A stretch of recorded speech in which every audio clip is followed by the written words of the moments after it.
नमस्कार, मी सिद्धेश पवार. मित्रांनो, मी स्वागत करतो तुमचं माझ्या पहिल्या मिनी ब्लॉगमध्ये. संध्याकाळी 9:30ची ट्रेन पकडून मी निघालो दादर ते सोलापूर, अक्कलकोटला श्री स्वामी समर्थ महाराजांचे भेट घेण्यासाठी. आणि 12च्या नंतर माझ्या मित्राचा वाढदिवस होता. त्याला आम्ही विश करून त्याला छानसा असा गिफ्ट दिला. सरप्राईज गिफ्ट मित्राला खूप आवडलं. आणि त्यानंतर आम्ही सकाळी पोचलो सोलापूरला. तिथून आम्ही फ्रेश होऊन स्वामींच्या वटवृक्षामध्ये प्रवेश केला.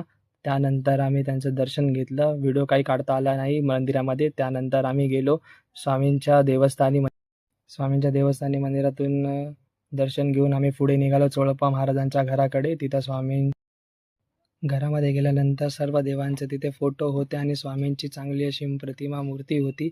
त्यानंतर आम्ही गेलो पुढे अन्नछत्रमध्ये. तिथे आम्ही चविष्ट असं जेवण करून आम्ही पुढे निघालो रूमसाठी. रूममध्ये गेल्यानंतर आम्ही मित्राचा वाढदिवस सेलिब्रेट केला. त्यानंतर त्याला छानसं असं अजून एक गिफ्ट दिलं. बड्डे सेलिब्रेट केल्यानंतर आम्ही छानसा आमचा ग्रुप फोटो काढला. त्यानंतर निघालो आम्ही मुंबईसाठी. तुम्हाला कसा वाटला व्हिडिओ कमेंटमध्ये नक्की सांगा.